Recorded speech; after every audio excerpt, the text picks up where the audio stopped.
Vanoggend het ons die voorreg om met Mignon van der Merwe te gesels.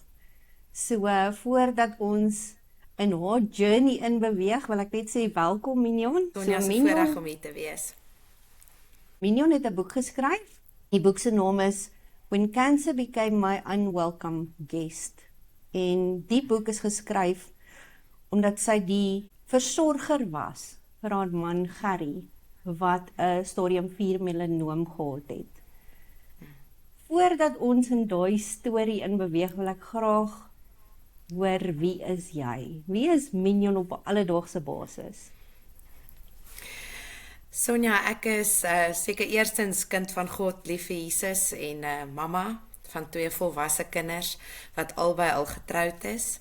Ek is enkellopend en op 'n journey om te leer hoe om dit te doen. En ek is 'n onderwyseres, wiskundeonderwyseres by 'n hoërskool en dan besit ek ook 'n privaat skool wat 'n vriendin van my bestuur. Ek bedien by die kerk en ek geniet om saam met mense te kuier en hoop om vanoggend ook 'n deel in iemand se lewe 'n verskil te kan maak. Ek glo dit is verseker die waarheid. Jy gaan 'n verskil maak. Jy het reeds 'n verskil gemaak met die vorige opname wat ons in Engels gedoen het. Kan jy my 'n bietjie van Gerry vertel? Wie was Gerry? Ja, Sonja, hy was 'n ongelooflike sterk man in sy geaardheid en persoonlikheid. Hy was 'n sterk leier.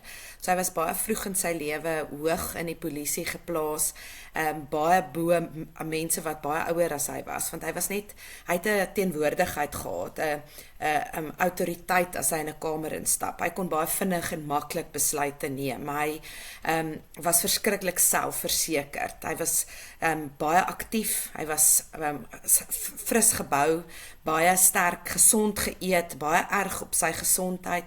Dit was vir hom verskriklik belangrik. So hy het nie gerook nie, hy het nie gedrink nie. Hy het regtig na homself gekyk. Hy was regtig die leier in ons huis. Hy was my safe space. Hy was my beste vriend, my soulmate soos hulle dit sal noem. Ons het dit geniet om altyd by mekaar te wees. So, ons het alles saam gedoen. Dit was ons het saam gewerk, ons het saam gekerk, saam gekuier. Ja, so dit was regtig 'n voorreg om met hom getroud te wees. Op bladsy 7 van jou boek beskryf jy jou oomblik en jy sê dit is asof dit stil word, die voëls hou op sing, die wind gaan lê, dit voel vir my asof die wêreld ophou draai. Wat het op daai oomblik gebeur vir daai beskrywing in die boek? Weet jy, Sonja, daar was niks wat my voorberei het vir daai oomblik nie.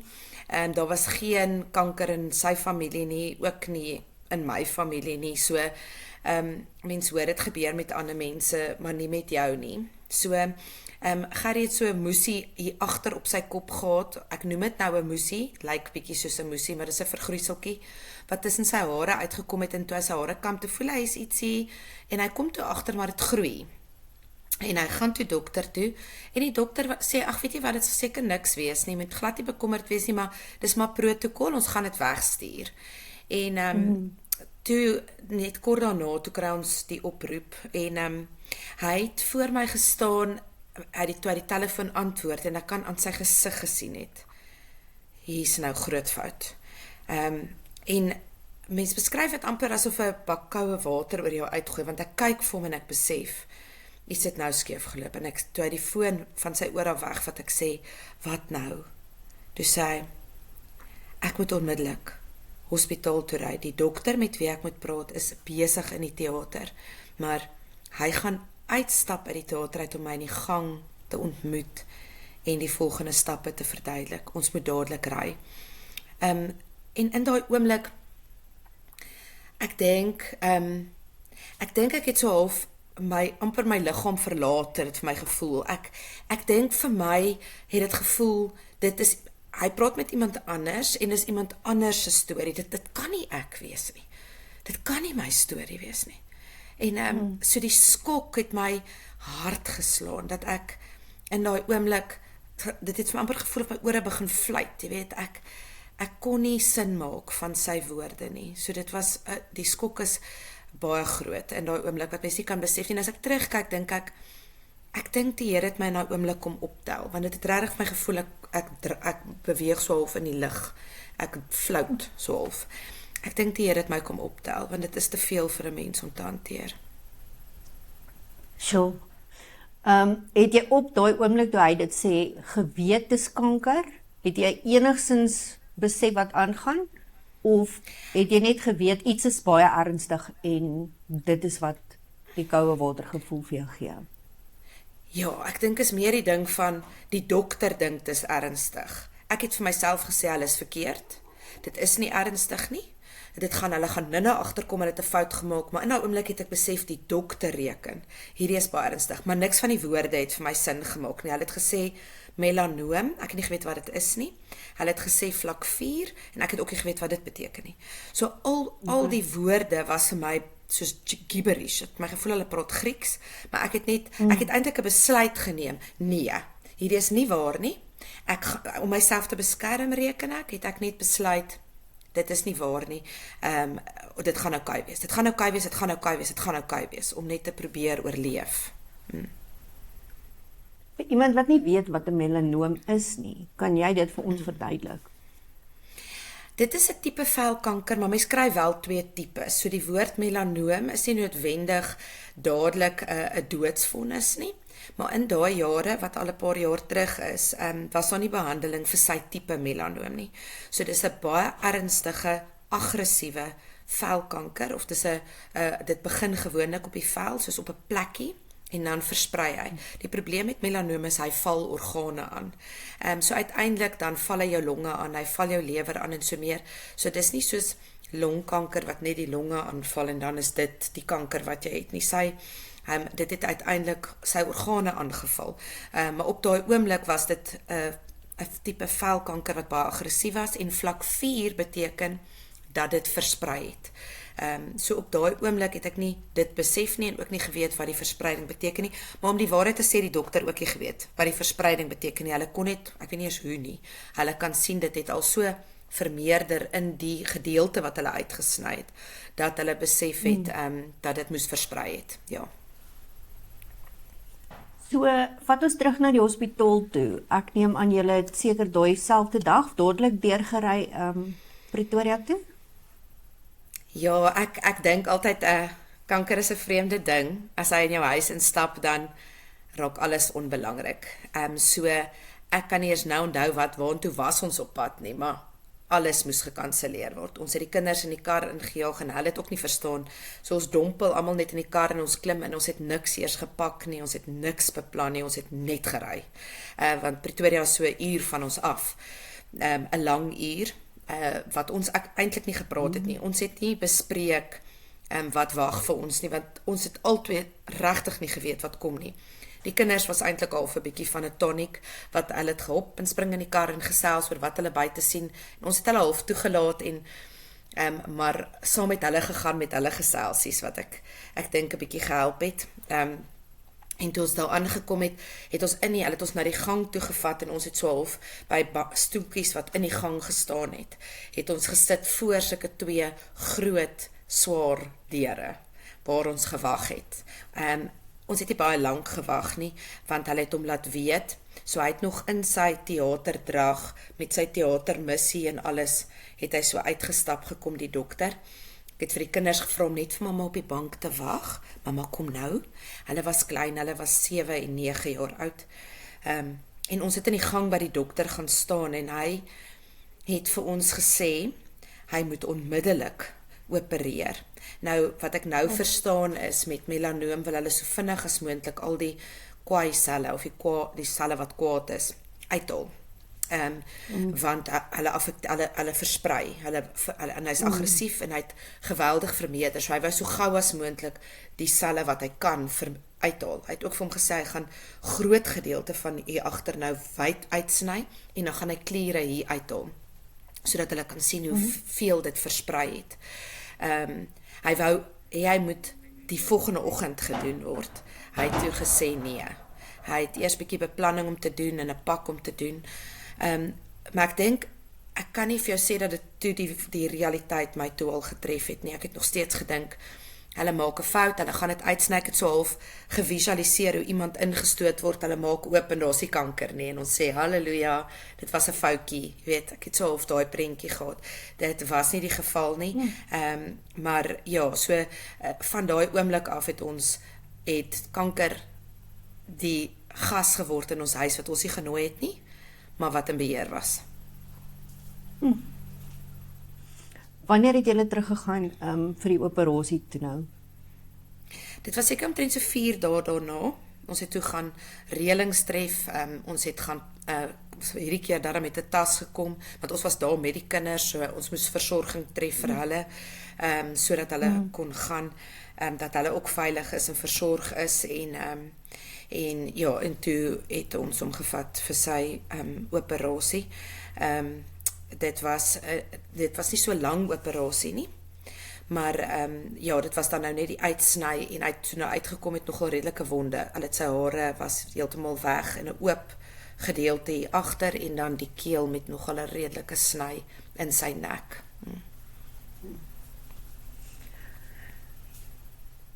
Julle moes reëlings tref vir die kinders. Hoe het jy die nuus gebreek aan die familie? Dit het ons 'n oombliekie gevat. Ek het eers gedink ek gaan vir niemand sê nie. Ek het myself oortuig as ek vir niemand sê nie, dan gaan ek hulle nou nie verniet bekommerd maak nie, want hierdie is nou nie so ernstig nie. Hy gaan net vir 'n operasie gaan, ons gaan uitkom en alles is eintlik oukei. So ek het eintlik eers gedink ons gaan hierdie ek is oukei, ek gaan hierdie alleen doen.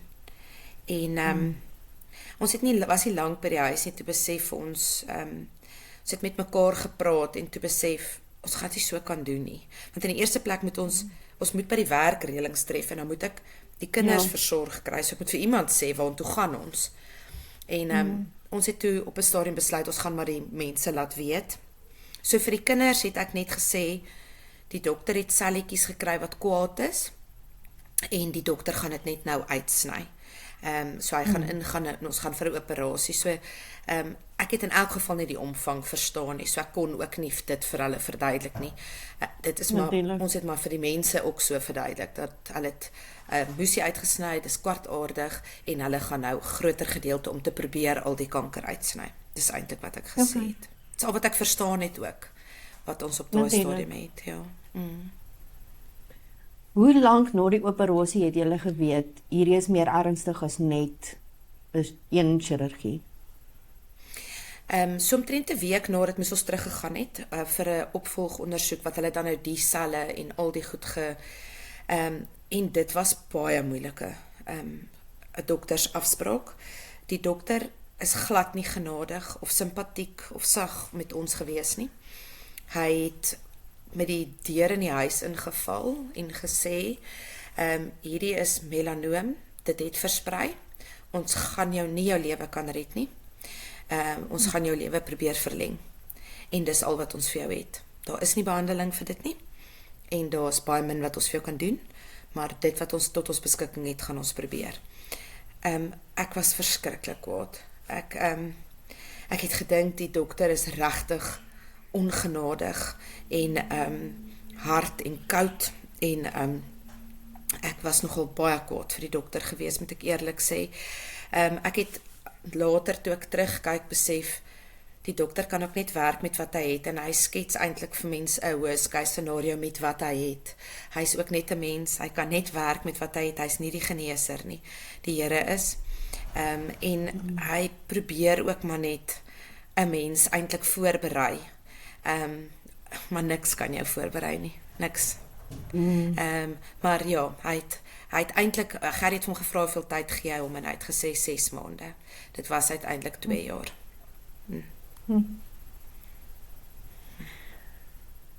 Is dit iets wat jy toe nou moes gaan deel met jou familie? Of het julle besluit julle gaan dit eers 'n bietjie toe hou? Ons het op 'n stadium, dit het 'n rukkie gevat, maar toe het ons besluit, ons het eintlik toe gedink, ons gaan die Here vertrou vir genesing. En as ons die Here werklik vertrou, dan moet ons mense saam met ons op die pad vat, want dan gaan die blessing vir hulle ook daar wees. So ons het besluit, ons gaan regtig die Here se hand vashou en vir die Here vra om hom werklik te genees en roekelose geloof toepas. maar ons gaan mense vertel. So ons het van daai oomblik af toe ons na daai afspraak, ek dink ek was geruk na realiteit toe van 'n mediese realiteit. Wat sê die medici van ons omstandighede? So dit was 'n ruk vanuit my ontkenningsfase na ek moet nou hierdie ding face, maar ek het toe besluit om mense saam met my op die journey te vat, en ek dink is nogal belangrik, 'n mens kan nie hierdie ding alleen doen nie. Die inligting en die goed is te groot en te veel, en dit vat regtig lank vir 'n mens, vat ten minste van oorspronklike diagnose tot wanneer jy werklik verstaan waarmee jy deel, of so bes as wat jy kan, binne weer 2 weke, en dan eers kan jy begin om jou lewe rondom dit te beplan. So ons het mense saamgeneem op ons journey, ons selgroep, ons kerk, ons familie, en ek moet sê ek is nogal regtig dankbaar vir almal van hulle. Hulle het regtig my ongelooflik geondersteun. Ja, verseker. Ek het vanoggend saam met my hond gaan stap en ons is parkie toe, en ek klim op daai merry-go-round wat so in die ronde draai. En ek draai so in die ronde, en op daai oomblik toe dink ek dis so 'n diagnose voel. Alles draai net.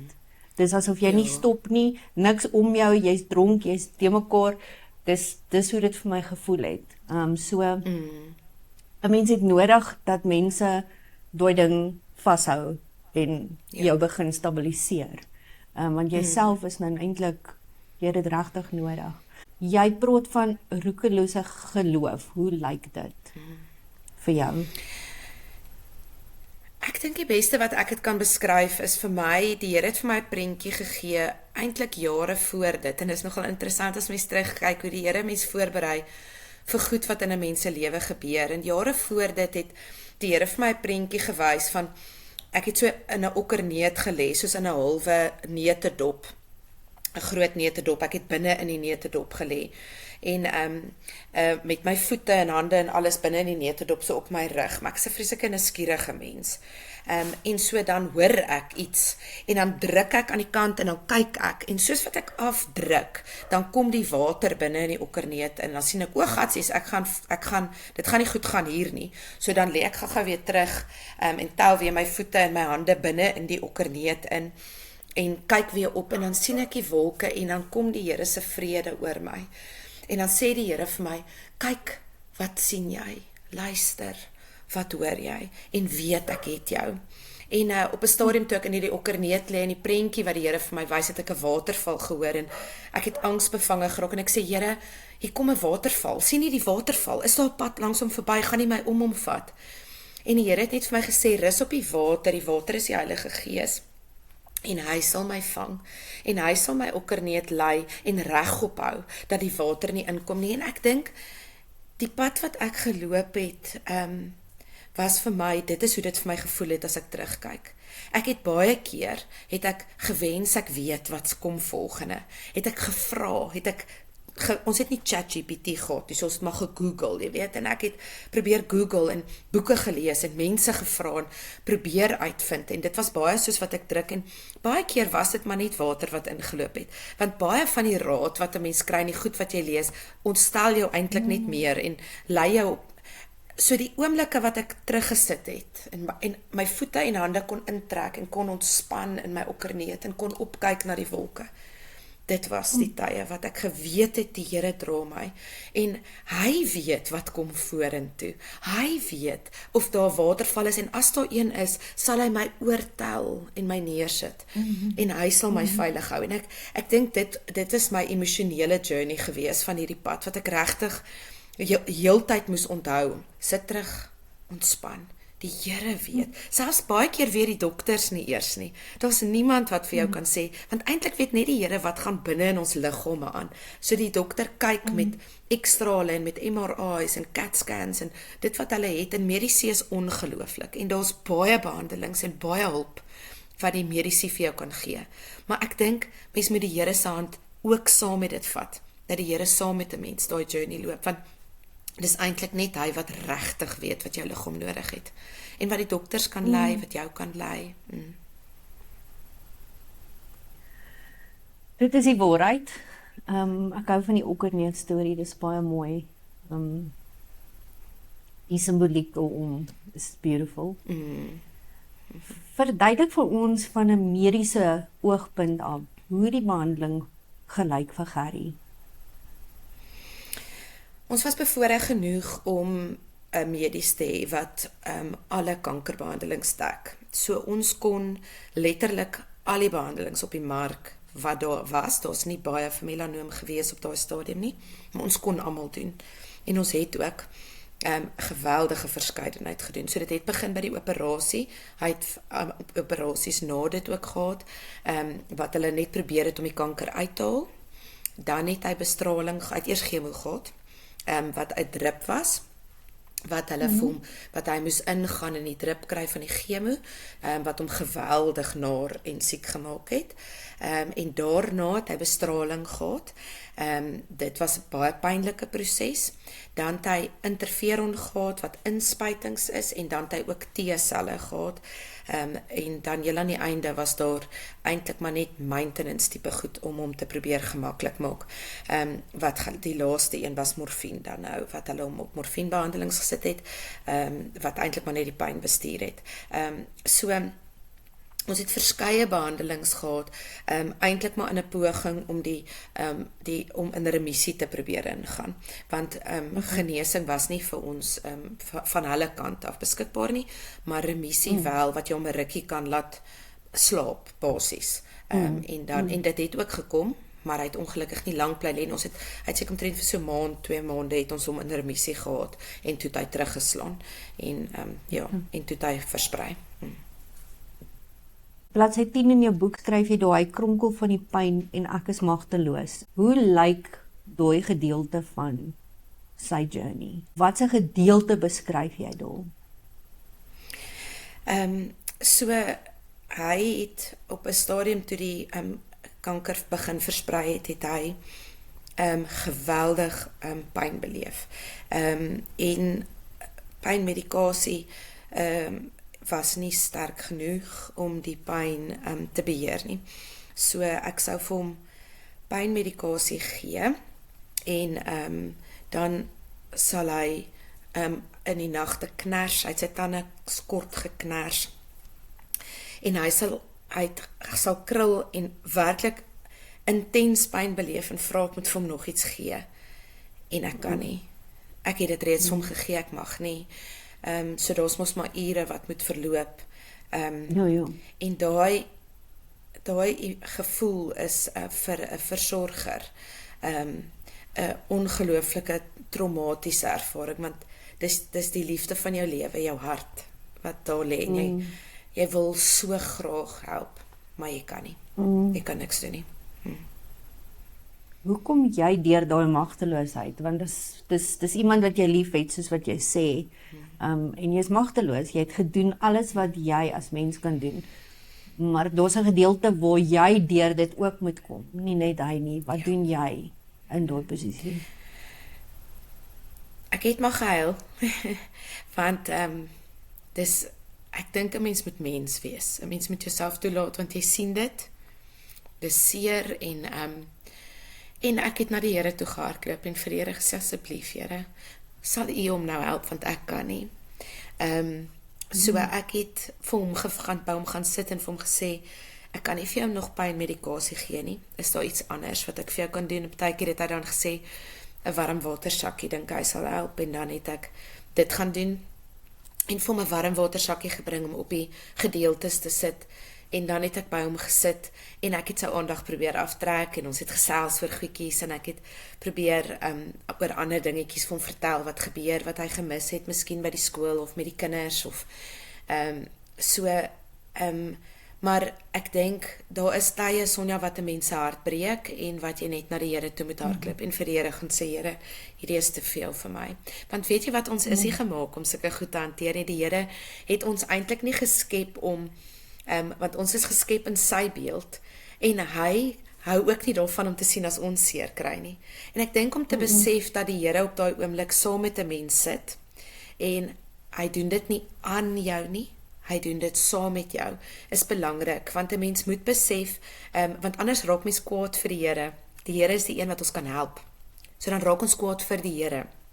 En dit is die gevaarlike plek om heen te gaan. So om te besef, die Here sit eintlik hier saam met ons en ek sit langs Gerry en saam met ons sit hy en die Here hou ons hand vas en hy gaan saam met ons daardeur.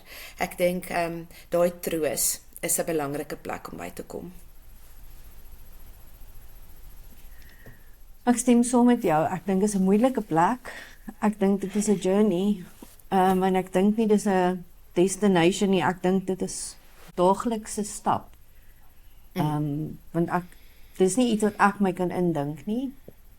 So ek weet glad nie hoe 'n mens daai rustigheid ervaar ten spyte van of te midde van nie. Maar ek glo God gee dit. Ek glo jy kan daarby uitkom. Ek dink is 'n belangrike punt wat jy daar aanraak, Sonja, want ek dink mense vra partykeer vir my hoe het ek positief gebly? En die waarheid is, ek kan nie in myself nie. En as enige iemand hierna luister en hulle dink, ek sien nie kans nie, want mense het my verstoot omdat ek dink hulle het gedink, genade, ek wil net nie deurgaan wat sy deurgaan nie. So hulle het amper my behandel of ek melaats is, as hulle naby my is. Nou dra ek dit oor en dan gebeur dit met hulle. Die waarheid is, as jy in dit is, gee die Here vir jou genade in daai oomblik. Ek het dit ook nie nou nie. So as ek nou daaraan selfs dink, dan dink ek, hoe het ek dit gedoen? Ek voel ek kan uit mekaar uitval net om daaraan te dink, maar ek het nie toe so gevoel nie.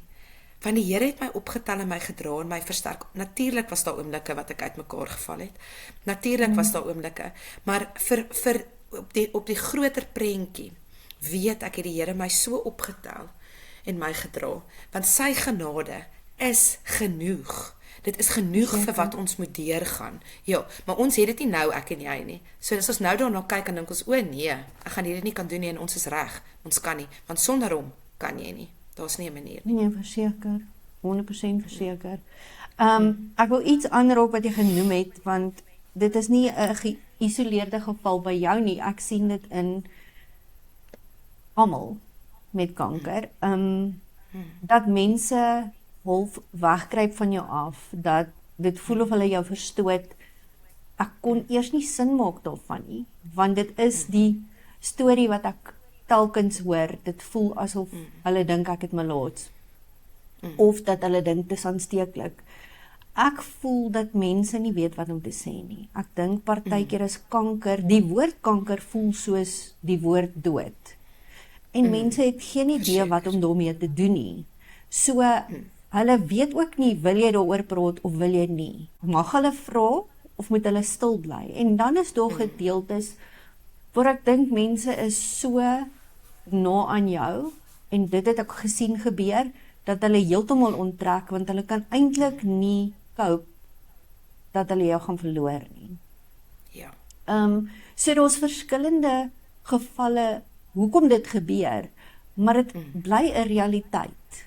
En dit maak seer en mense verstaan dit nie, en jy het nie die emosionele bandwidth in 'n krisissituasie om te gaan sit en hierdie goed uit te figure en te wonder hoekom gebeur dit, en om uit te reik en te sê, hoorie, maar ek sien jy is bietjie, jy weet, jy het nie. Daai mense is die wat na jou toe moet kom, maar ek verstaan nou beter, jare later, hoekom dit gebeur. En is moeilik, maar dit gebeur.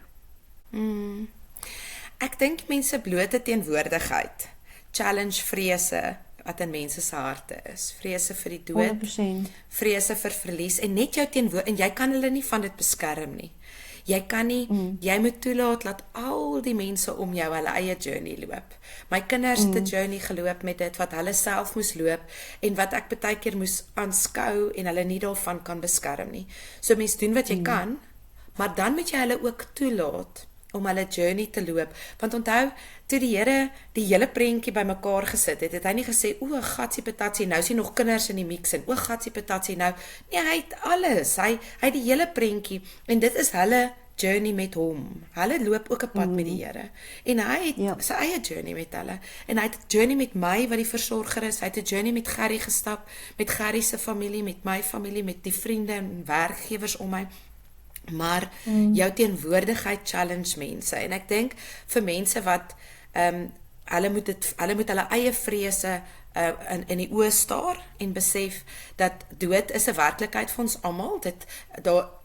Ons gaan blykbaar nie lewendig, ons gaan een of ander tyd gaan ons almal daai punt bereik, whether jy nou 80 is of 30 is of wat, gaan jy dit moet aanskou dat dood is deel van, want dis hoe ons na die volgende deel, wat hopelik vir almal die hemel is, wat ons soontoe gaan, maar dit beteken jy moet mense hier agterlaat, en niemand van ons wil dit doen nie, en dit is 'n vrees, en ek dink ook mense, hulle weet nie wat om te sê nie, want hulle is so besig in hulle eie vrese, en hulle weet nie om jou te benader nie, so hulle vermy mense, en party mense sê regtig verskriklike seermaak goed, hulle steek, en ek dink as 'n versorger, of 'n persoon wat kanker ly, moet jy verstaan, hulle sê dit, omdat hulle self met 'n klomp goed in hulle eie hart worstel, omdat jy daar is, en jy het nou die naam, jy kom so half in met 'n teenwoordigheid van kanker, selfs ek as die versorger,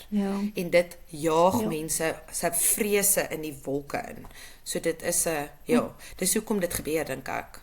Toe julle agterkom hierdie behandelingswerk nie meer nie, hoe hanteer 'n huwelik so iets? Ek dink die mooi deel van 'n kankerpad is dat mens baie gesprekke voer. En in die begin, die eerste gedeelte is miskien baie gesprekke oor wat as. En ons was nie baie toegelaat om daai gesprekke te hê nie, want ons was gesê dit is ongeloof. So ons mag nie enigsins die moontlikheid dat hy dit nie gaan maak nie, mag ons nie eers geoorweeg het nie. So oorspronklik, en Gerry was regtig 'n mens wat gehou het daarvan om baie voorbereid te wees en baie dinge in plek te hê. So dit was vir hom moeilik dat hy nie kan beplan nie, en uiteindelik ek het eendag by die huis gekom en toe sit die versekeraar en die makelaar en wie ook al daar wat al ons planne moet vir na die tyd. En toe ek hulle sien, toe is ek briesend. Ek was briesend. En dit was baie onregverdig van my, want sy hart was om te sorg ek is okay. So hy wou net seker maak. En weet jy wat, dit beïnvloed nie mense genesing nie. As die Here jou gaan genees en jou papierwerk is in reg, maar dis hoe die kerk ons behandel het. Jy kan nie jou papierwerk reg kry nie, want dan het jy ongeloof. Asof die Here gaan sê, o nee, nou gaan ek nie vir Gerry genees nie, want hy het sy testament agter mekaar gekry. Bro, dit is belaglik eintlik, maar dit is hoe die kerk ons behandel het, nê? So hy het sy papierwerk, hy het so mooi seker gemaak dat ek versorg sal wees, maar ek was kwaad, en toe ons by die huis, toe die mense gery het, toe kom sit hy by my, toe sê hy, ek het nodig om hierdie te doen, laat my toe, en dit was vir my moeilik, verstaan, maar ek besef, as ek terugkyk, plaas het ek meer van dit toegelaat. Het is okay om te praat oor wat gaan ons doen en wat wil hy moet ek doen met die kinders en hoe wil hy moet ek dit en dit is okay. Mens mag daai gesprekke hê. Dit het niks met jou geloof te doen nie. So ons het regtig baie gesprekke en ek is so dankbaar vir daai gesprekke en dat ek op 'n plek gekom het wat ek hom kon toelaat. Dit was moeilik, maar ek het daar gekom waar ek hom kon toelaat om vir my te sê wat hy nodig het om in plek te kry. En wat hy vir my gesê het, hoe hy sal wil hê moet na die tyd lyk. Vir hom was om 'n pappa te wees vir sy kinders so belangrik. En dis die grootste gedeelte hoekom hy wou oorleef. Hy het gevoel hulle verdien om 'n pa te hê wat vir hulle lief is en wat vir hulle versorg. En hy was 'n amazing pa. So dit was vir hom swaar om te dink hulle gaan sonder 'n pappa moet groot word. So ek het hom uiteindelik kon toelaat. Dit het gesukkel om daar te kom. En toe ons die gesprekke gehad het ons 'n plek bereik wat ons glad nie meer daaroor gepraat het nie, wat ons net kon wees. En dit was 'n mooi plek waar ons kon staan en ons het geweet ons het genoeg gebid. En ek sien ons gebede soos die Here vergader het in 'n kruik en op 'n stadium het die Here vir my gesê, ek het jou gebede. Want ek het verskriklik baie gebid en verklaar om gesalf met olie en die kinders het geleer bid. Dit was 'n amazing journey dat hulle kon leer om vir hulle pa te bid en hoe om vir genesing te bid en dit was 'n amazing journey, maar toe sê die Here vir my, ek het dit soos in 'n kruik, al jou gebede en elke geen maak saak. Ek het hulle. En weet jy wat? Jy hoef nie aan te hou nie, daar kom 'n punt wat mens moeg gebid word. En waar die Here vir my gesê het, jy kan nou staan in jou geloof. Jy kan dit nou vir my gee. En dit was as het ware asof ek die kruik by die Here se voete gaan neersit en ek sê, okay Here, ek gaan U nou net laat God wees. U is soewerein, U is groot, U weet wat die beste plan is. En as U hom gaan genees, dan gaan nie. En ek kan wees, ek kan net wees. Want weet jy wat, my genesing hang nie van my af nie, sy genesing het nie van my afgehang nie, dit het nie afgehang van hoe mooi ek bid, my groot woorde, of ek genoeg Bybelversies kan opsê uit my kop uit, of enigsins van hoe sterk, want die Here sê geloof van 'n mosterdsaadjie, ek meen dis piepklein, en ons het dit gehad, het ook nie afgehang, of dit was nie God se straf op hom nie, dis nie omdat hy gesondig het, of 'n slegte mens was, of onvergifnis, al daai goed is vir ons gesê, ons het hoeveel sessies moes deurwerk, waar hy vergifnis uitspreek, dit en dat en dat en dat, want dit was asof, net as jy al die stappe gevolg het, dan gaan die Here jou genees, as jy dit nie doen nie, genesing is nie vir jou nie, en dis nie waar nie, dit is nie waar nie, genesing, net soos, toe Jesus aan die kruis gesterf het, nie, het hy ons siekte en ons sonde gedra, moet ek werk vir vergifnis van my sonde? Nee, dis gratis, so is genesing, so Gerrie het sy genesing gekry, net nie in hierdie aarde nie, party mense, se genesing is aan hierdie kant van die dood, en jy gaan gesond verder aan, nee? Party mense nie. Party mense se genesing is aan die ander kant van die dood. Hy's nou gesond. So al daai gebede het saak gemaak. Natuurlik wil ons sê dit moet hierdie kant van die dood wees, want ons wil hom hier hê. Maar weet jy wat? Die Here het 'n ander plan en dis okay. Hy het 'n mooi plan vir my, mooi plan vir my kinders gehad. En Gerrie se tyd op hierdie aarde was verby. En dan het ek besef, dis okay. Dit is okay. Het dit jou relationship met God verander en hoe? Ek dink ja, ek gaan sê ja, in die sin dat ek het besef dat so baie van die goed wat ek het geglo op 'n manier wat ek half ook 'n bietjie beheer gehad het.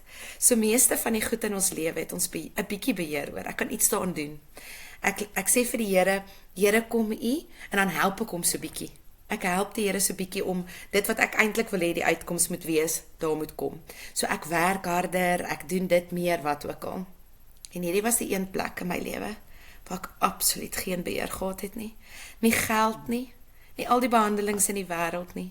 Niks kon hier beheer, want ek kon niks doen nie. Ek meen, ek het medies gehad wat alles kon betaal. Interessant genoeg het ek 'n vriendin gehad wat sy man presies dieselfde kanker gekry het as Gerrie 'n paar jaar later, wat geen mediese behandeling gehad het nie. Hy het 2 jaar geleef. Gerrie het al die mediese behandelings in die wêreld gedoen, wat beskikbaar was. Hy het 2 jaar geleef. En ek kyk daarna en ek dink, God was in beheer, nie ek nie. En ek dink nou nogal baie, as iets in my lewe gebeur, en ek praat sommer van klein goetertjies, dan weet ek laat God wees. My gebed is, ek vra vir die Here om iets te doen vir my, ek vra hom, want hy sê ons het nie, omdat ons nie vra nie. So my geloof het nie verswak, as gevolg van die feit dat daai gebed nie beantwoord het nie. My geloof is net nou so, dat ek glo God is. En hy doen wat hy doen, en ek weet dis die beste. Sy plan is die beste, beter as my planne. En ek hoef nie te verstaan nie, maar ek vra hom, en dan laat gaan ek dit, and let him be God. So ek dink, my verhouding met God is baie meer so, en ek is baie meer opgewonde om hemel toe te gaan, want ek weet daar wag iemand vir my, en dit is amazing, en dis amazing om, ek lees nogal baie oor die hemel, want dit is my amazing, want mense het nou iets daar, en dit is my ongelooflik om te weet, daar wag 'n ongelooflike, fantastiese toekoms vir ons, want hierdie is maar net 'n ou klein stukkie van ons lewe, die grootste gedeelte is daar, en ek is opgewonde daaroor. Van 'n mediese standpunt, wat was vir jou 'n verrassing, wat jy nie verwag het nie, wat jy dink, joh, as jy dit geweet het, sou jy dit anders gedoen het? dink die grootste ding wat ek anders sou gedoen het, is ek sou, as ek geweet het, daar's 'n dokument wat 'n mens kan teken, ek het nie van hom geweet nie, en nie geweet hoe hy werk nie, en ek dink in ons proses, sou ek wou gehad het, ek moes blootgestel geraak het aan hom, veral met die medisyne wat eintlik van hulle kant af het hulle geweet waantoe ons op pad is, volgens wat hulle geweet het, alhoewel genesing nog steeds kon gebeur het, maar is daar 'n dokument wat mens kan teken dat hulle jou nie resusciteer aan die einde nie. En ek dink as ek dit kon oordoen, sou ek hom geteken het. Ek sou dit anders gedoen het. Kan jy vir ons verduidelik hoekom? Wat het daar gebeur? Ja, weet jy, ek het, hy was, aan die einde was hy in die hospitaal, so hy was 10 dae in die hospitaal, en so die laaste dag, so 3:00 die middag het ek 'n oproep gekry van die hospitaal af, wat hulle vir my gesê het, hulle het hom verloor, hy het sy asem uitgeblaas, maar hulle is besig met hom, hulle gaan hom resusciteer. So my ma en my ouers sussie het my kinders gevat na 'n parkie toe, ek het in die kar geklim, en hospitaal toe moes ry, en nie wete dat ek het geen idee wat wag nou vir my nie. Dit was vreesaanjaende gevoel. Ek het nogal in my kop gedink, ek gaan in sy gang afstap, en daar gaan susters en alarms en goed wees wat rondgaan. Dit was nie die geval nie. Ek het in die gang afgestap, en dit was doodstil. Ek het in sy kamer ingeloop, en daar was een suster wat daar gestaan het by 'n masjien, en toe ek inloop het ek dadelik gehoor, piep, piep, piep, wat ek geweet het, 'n aanduiding is mos van sy hartklop. So ek het eers vir dit gekyk, ek het gesien die suurstofmonitortjie wys dat daar suurstof is, laag, sy suurstof was nie hoog nie, het was nogal laag eintlik, onthou ek nou, persentasie gewys. En ek het dadelik na hom toe geloop, en toe ek vir hom kyk, hy het met oop oë gelê, toe kyk ek vir hom, toe sien ek, dis leeg. Dis so of glaserig, ek wil amper sê, dis soos, as jy, ek kan dink aan 'n vis se oë, wat jy so voor kyk, wat so of dood is, dit lyk vir my soos vals oë, ek kan dit nie anders beskryf nie, en ek sien dit, en ek sê vir die suster, he's not here, sy sê, yes ma'am, don't worry, he's here, what, look, en sy wys vir my die masjiene, ek sê, I know, but he's not here, ek is so half desperaat, ek wil hê sy moet vir my sê, ja, jy's reg, hy is nie daar nie, maar dit is nie wat sy sê, no, he's there, look, his heart is beating, ek sê, yes, his body is here, but he's not here, en toe ek het so sê, toe slat die besef my, en ek ervaar so half, asof hy in die kamer is, en ek kan nou nie sê of het regtig so is nie, dit was my belewenis, asof hy uit sy liggaam uit is, en sy gees is in die kamer, en ek ervaar so half, asof ek vir hom kyk, en ek sê vir hom, dis okay, jy kan maar gaan, ek gaan okay wees, en ek ervaar hy's weg, en ek kyk vir hom, en ek sê vir, his body is alive, but he's not here, he's gone to heaven, sê ek vir, en sy kyk my so aan, en ek besef, sy kan, en so hulle het sy liggaam teruggebring, maar wat verskriklik was, en ek wil nou vir jou beskryf wat daar gebeur het, maar dit is regtig nogal erg. My sussie was gelukkig toe, sy toe 'n jonger sussie het aangekom, en sy was toe by my, en ek sê vir haar, kyk, hy is nie daar nie. Weet jy, ek sou self sy lip druk, dan kom hy nie terug, jy weet, jou vel kom terug, hy kom nie terug, my vinger bly so half daar, hy bly ingeduik. So sy liggaam was ook nie meer selle nie. En hy sal asemhaal, maar hy haal nogal vlak asem.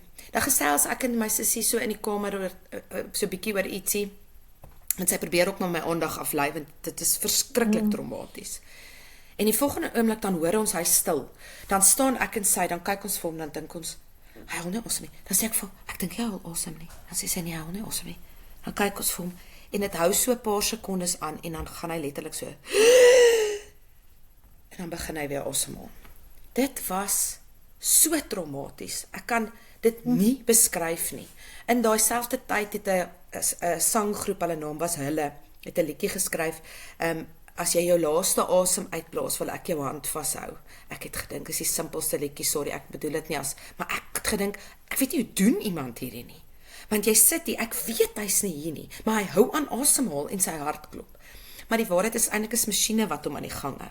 Maar jy is nog steeds verplig om dan daar te staan en jy moet nog steeds hierdie ophou asemhaal, weer asemhaal. Jy moet al daai trauma deurgaan. So as ek daai dokument geteken het, was ek daai 6 ure wat jy daar gesit en wag het, gespaar. En ek sal dit nogal vir iemand aanbeveel.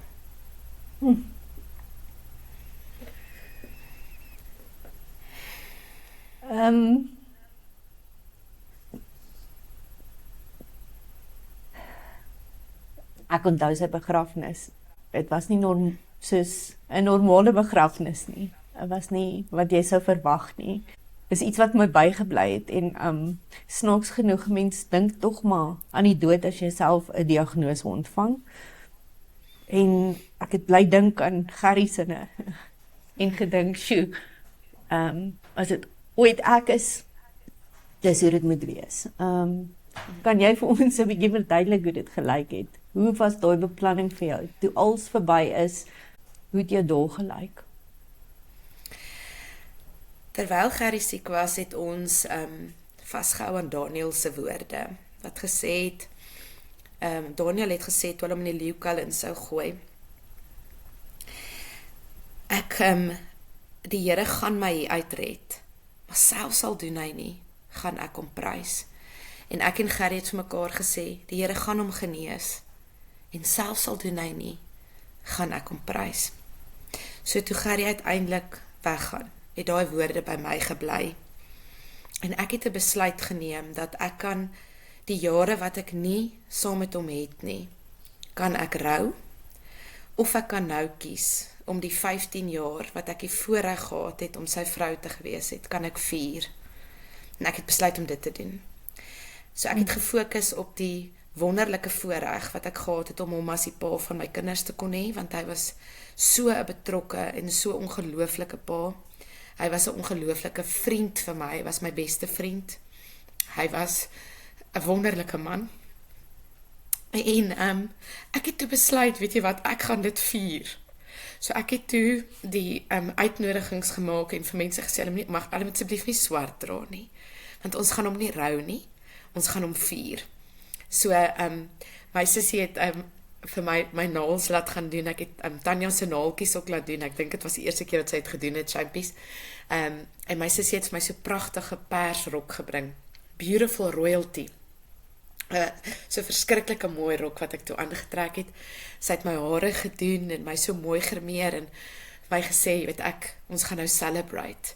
Ek het vir Tanya ook 'n nuwe rokkie gekoop, ons het vir Franna mooi kleertjies en ons het en ek het 'n video gemaak van alles wat hy in sy lewe gedoen het, so slideshow en gecelebrate die ongelooflike lewe wat hy gelei het en die man wat hy was en toe het ek so duisende, ek dink dit was 3000 heliumballonne laat kry, maar toe het ek as die mense gekom het gesê hulle kan 'n briefie skryf. Het kan vir Gerrie wees, maar hulle kan ook net 'n briefie skryf vir die Here, iets wat hulle op hulle hart voel, soos hulle inloop, miskien hulle eie vrese, want ek weet dit challenge mense, hulle eie vrees om iemand te verloor of die dood te moet face.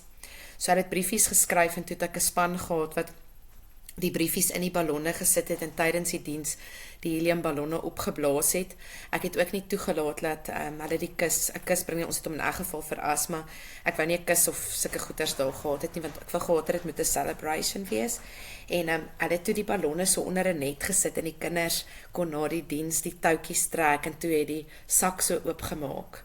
En hierdie ballonne het opgegaan as 'n viering. En ek het ons het die liedjie gespeel, ek sal nie bang wees nie. Ek sal nie bang wees vir die dinge wat gebeur nie, vir die pad wat nou vir ons wag, wat toe ook maar onseker was. Ek gaan nie bang wees nie. Want ek gaan aan die Here vashou. En ek het, dit was moeilik om 'n pad te begin wat ek in onsekerheid op daai oomblik moes staan. Want weet jy wat 'n mens beplan as jy 'n man verloor, nee, jy het mos nou eintlik beplan om oud te word. Ons het altyd, ons gunsteling liedjie was I will grow old with you. En ek het self gesien hoe sit ons op 'n stoep eendag en ons kleinkinders en so mense het 'n prentjie, nê? En 'n plan. En dis alles is in een oomblik van jou weggeruk en jy staan daar in onsekerheid van hoe lyk jou toekoms? Wat wag vir jou, jy weet? En daarom het ek daai liedjie gekies om te sê ek sal nie bang wees nie. Want ek gaan hierdie pad in sonder Gerry, maar ek gaan hom nie alleen in nie. Want Jesus gaan hom saam met my in. En hy ken my pad en hy ken die plan. En so vir my was dit belangrik om op daai oomblik daai besluit te neem om te sê ek vier sy lewe en ek vat Jesus se hand en ek gaan saam met hom stap. En ek het, ja, so dit was 'n voorreg. Ja. Sjoe. Jy is nou enkel lopend en selfs dit doen jy anders. Kan jy ons verduidelik wat enkel lopend vir jou beteken? Ja, ek dink vir my ek het besef ek het in my oorspronklike in my lewe eintlik kom ek sê ek het in my lewe vandat ek baie jonk was, het ek al begin om myself voor te berei om 'n mamma te wees. So ek het kursusse gedoen, ek het boeke gelees, ek het die Bybel bestudeer oor hoe om 'n mamma te wees en saam met dit oor hoe om 'n vrou vir my man te wees. Dit was my so belangrik om dit op God se manier te doen. En so ek het myself daarvoor voorberei en dit was vir my heerlik. Ek het dit geniet om getroud te wees. Ek geniet dit om 'n mamma te wees. Dit is vir my 'n voorreg. Ek geniet dit verskriklik baie. So dit was 'n groot voorreg vir my en toe ek ewe skielik alleen staan het ek in my kop gedink, okay, nou gaan ek begin om gesond te word sodat ek weer getroud gewees, want dis hoe die lewe werk. Dis wat almal doen en dis wat die lewe uitbestaan en op 'n stadium het ek nou tot die besef gekom. Ek weet nie of dit so is nie. Ek weet nie wat God se plan nie. Ek het gedink God se plan is om Gerry te genees en dit was nie. So ek weet nie wat God se plan vir my nie. So ek het al die dinge gedoen van dating apps en al die dinge en ek het myself regtig beskikbaar gestel om iemand te ontmoet. En toe op 'n stadium het ek nou teruggestaan en gesê, okay Here, ek wil eers leer, wat beteken dit om regtig enkel te wees en gelukkig maar heel, nie in 'n wagkamer waar ek die heeltyd verwag, want sê nou maar ek gaan 80 jaar oud word en nog steeds alleen wees en ek het 30 jaar lank gewag vir iemand, dit sal stupid wees, dit sal baie dom wees. So dink ek, nee Here, ek wil nie die hele tyd bid of wag vir iets wat nie in die plan is nie. Ek weet nie wat die Here se plan is nie, maar ek weet vir nou moet ek leer wat dit beteken om daai droom om getroud te kan wees vir die Here te gee en nie te weet of hy dit gaan teruggee nie en okay te wees daarmee dat ek kan heel wees, alleen wees en weet wat beteken dit vir hom. So dit is ek vertrou regtig die Here daarvoor en soek dat hy vir my wys want ons so baie aspekte van ons lewe te leer hoe om dit te doen saam met die Here, alleen, gelukkig en heel. Is daar iets wat ons nie aangeraak het nie wat jy voel? Dis iets wat jy graag wil deel? Ek dink wat ek net graag vir iemand sal wil sê wat op hierdie reis is. Ek dink of jy die een is wat kanker het en of jy die een is wat moet versorg. Ek dink is my verskriklik belangrik dat 'n mens die leuns wat mense sê oor wie God is in jou pad. Dat mens daai leuns moet stil maak en die waarheid soek. Ek dink die een grootste waarheid is dat God se liefde vir ons is onbegryplik groot en volmaak en volkome. En hy's nie liewer vir een mens meer as vir 'n ander nie. Die rede dat hierdie met my gebeur het, dat ek 'n man vir wie ek van so klein af voorgebid het, verloor het, is nie omdat die Here my vergeet het of kwaad is vir my nie. Ek het net nie my storie geken nie. Die Here skryf ons storie. Hy skryf 'n storie en dit voel vir ons of dit baie lank is hier op aarde, maar dis kort. En sy storie wat hy van my lewe skryf is 'n storie waardeur hy my karakter ontwikkel, my verhouding met hom verdiep, alles wat met my gebeur, het 'n plan, en dis nie noodwendig vir my gemak of vir my gerief nie, alles is nie noodwendig maklik nie, maar hy bring hierdie goed op ons pad, om ons karakter te ontwikkel, en sodat hy ons kan posisioneer, om ons te kan gebruik. En ek dink baie keer word ons grootste seer, ons grootste testimony en die plek waar die Here ons die meeste kan gebruik, omdat ons daar kan gaan op 'n plek waar dit rou en seer is en jy ander mense daar kan ontmoet in daai gutter en hulle kan help om hulle op te tel. So laat die Here toe om jou storie te skryf. Ons jy het ook 'n boek geskryf oor alleen wees. Ons is opgewonde oor die boek oor Gerry en die alleenweesboek. Ek weet die enetjie wat jy oor Gerry geskryf het, When Cancer Became My Unwelcome Guest, is in Mei maand beskikbaar. Ons sal die link op ons webwerf plaas en ons sal 'n bietjie post daaroor, dat mense weet waar om dit te gaan koop. En dan sal ons op 'n ander stadium 'n bietjie meer uitbrei oor alleen wees. Want ek dink, dit is asof jy voel jy is gebore om 'n vrou te wees vir 'n man. Hoe lyk dit om gesond alleen te wees? Dit is 'n interessante gedeelte, wat mense dalk nie aan dink onmiddellik nie. En soos wat jy sê, om nie te wag nie. Want onderbewuslik wag jy half vir jou man.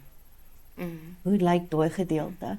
Dit was so voorreg om saam met jou te kuier en te koffie en jou storie te luister en saam met jou deur die lag en trane. Dit is fenomenaal om te sien hoe jy dit gedoen het. Hoe jy alles doen. Dit is mooi.